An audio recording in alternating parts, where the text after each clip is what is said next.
Hey guys, Tammy here, and in this video, I want to talk to you about healing. Healing from this narcissistic relationship or this narcissistic co-parenting relationship that you're dealing with, and why that can be so challenging in child custody situations.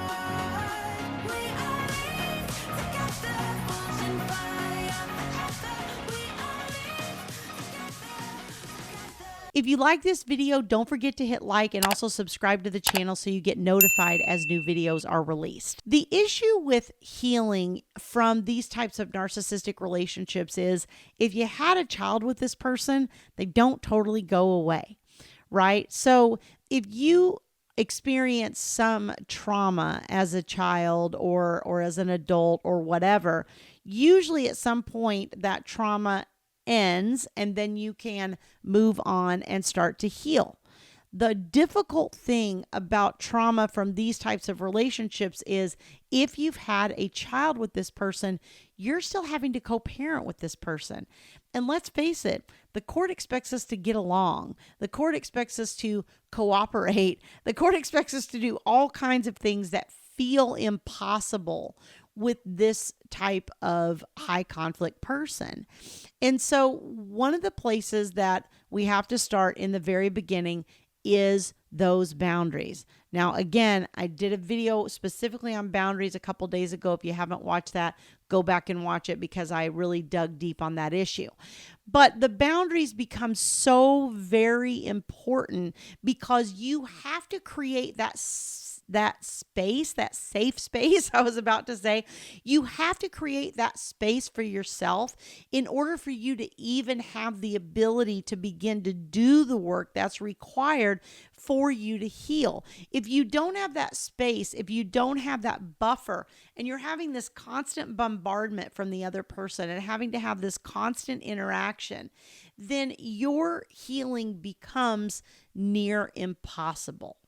And the only way that you can create that space is through boundaries when you have a child together. So this is why I talk about things like, have a parenting app. Don't use text or email that gives this person immediate access to you. Do not do phone calls with this person. Do not have face-to-face interaction with this person. And, look, I know sometimes we have young kids, we have babies, we have to hand them off. Sometimes it can't be avoided, but what you can do in those situations is control your interaction to where you're making it as minimal as possible. So I'm not standing around having discussions with this person, interacting with them. I'm handing the child off. I'm going back in the house. Better yet, I have a third party there that's going to hand the child off so I don't have to have the interaction. Whatever it is, you have to find creative ways when you're in custody situations to be able to create those boundaries that are necessary for you to be able to begin the work that's required for your own healing. Now, the second issue that comes up when people are trying to heal from this is trust. And you might think that I'm talking about trust in other people, but in actuality, I'm not. I'm talking about trusting ourselves, trusting our own gut, and trusting our own instinct. And honestly, this is probably something that you're having a really hard time with if you are freshly out of some sort of high conflict relationship, because a lot of the manipulation in high conflict relationships is the high conflict person making you feel like you're crazy, like your perception of things is inaccurate, and that what you see isn't really what you see, and that you can't even trust yourself because you're so crazy. Look at all these weird things you're saying. Of course, you can't be trusted. And when you're told that over and over, or you're treated that way over and over, guess what? You start to believe it. And so you may very well be in a state to where you don't trust your own gut. And I can remember struggling with this when I was freshly out of my marriage, my first marriage, and was just going through the divorce. I remember having a conversation with my therapist and saying, holy cow, what if I what if I date another person with narcissistic behaviors, or I date another high conflict person, or I get myself in this really horrible situation and, I'm already dealing with my co-parent and I've got kids and, I can't bring another layer of trauma in on myself or my kids. And I remember the therapist saying, look, you've got to trust your own instinct. Like, you have done this fine. You knew things weren't right. You knew things were going on. And so even though that person was telling you that you were crazy and all those things, now in retrospect, right? Hindsight's 2020, we always say. Now you look back and that affair that you thought was going on, it was, right? That thing that they lied about, they were lying about it. That thing that they were trying to hide from you, they were hiding it. So now in hindsight, you can have that 2020 vision and be able to see that, guess what? Your gut was correct all along. Now, the thing I want to tell you about this is in child custody situations, you have to be careful. But I want you to listen to your gut and know that how you're feeling is probably correct. That doesn't always mean that you should take action on it immediately in the court, because I always tell people the court is not going to give orders based on your feelings or your gut or what you're afraid is going to happen. The court is going to make orders based on what's actually happening. So your job when you're having that gut feeling around issues that are custody or co-parenting issues is to write those down, to keep a log, to keep track so that you know that you see something coming, you see something on the horizon, and you're tracking with that so that you are able to deal with it at the first available opportunity. And honestly, what happens most of the time is these people will dig their own hole. This thing will come to light. But if they can manipulate you into being hysterical and being reactive to them in the first instance, then they can strip you of your credibility so that then they get away with these things that they actually are doing. So know that your gut is correct. You are not crazy, but also know that you have to be strategic about how you approach this and what your timing is, because most people tend to pull the trigger too soon. That is the biggest mistake that I see people make, is they jump and try to stop what they're afraid is going to happen before it's even happened and before you have enough of the evidence and things that you need with the court in order to be able to prove what's really going on. The third thing that I think that you have to do in order to be able to heal, if you're drawing your boundaries and you're creating that space and you're really trusting your gut, the third thing you have to do is get some support.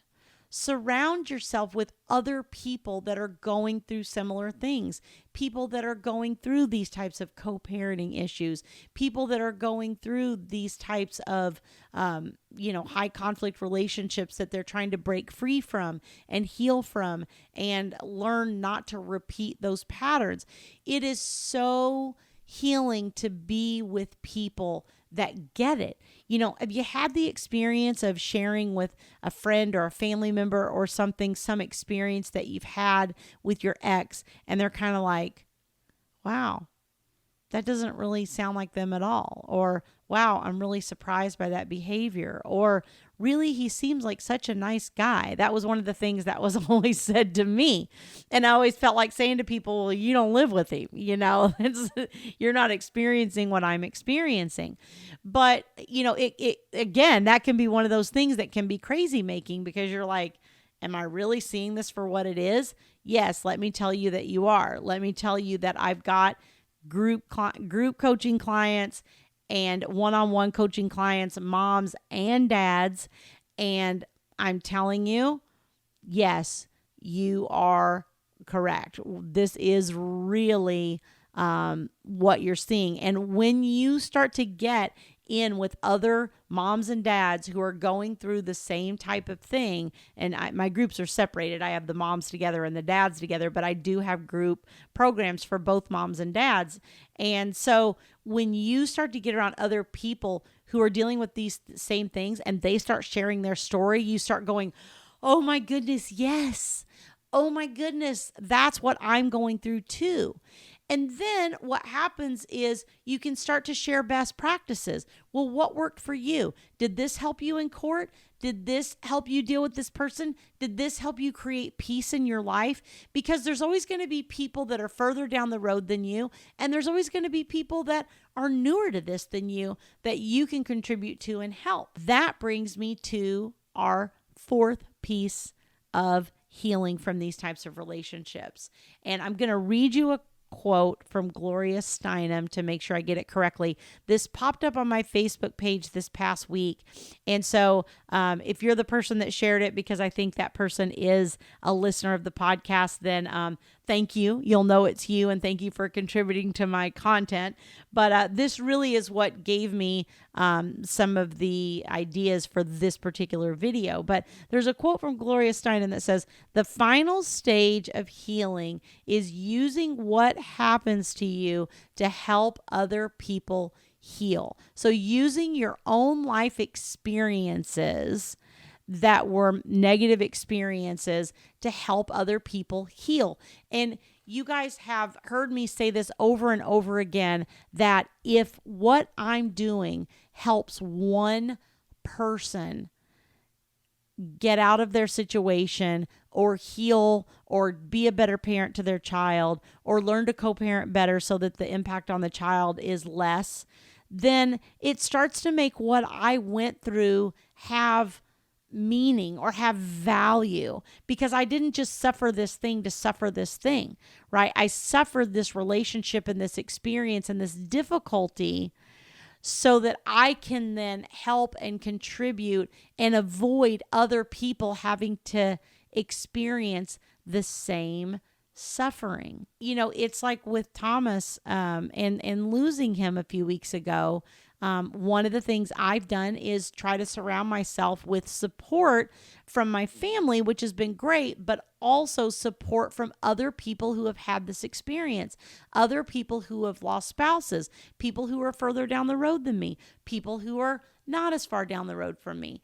And it's just very, very healing to be able to understand and to listen to each other's stories and support each other and share what helped us in certain circumstances and maybe what didn't help us in certain circumstances that actually made it worse. So just to recap, draw your boundaries, listen to your gut, get some support, and then give back.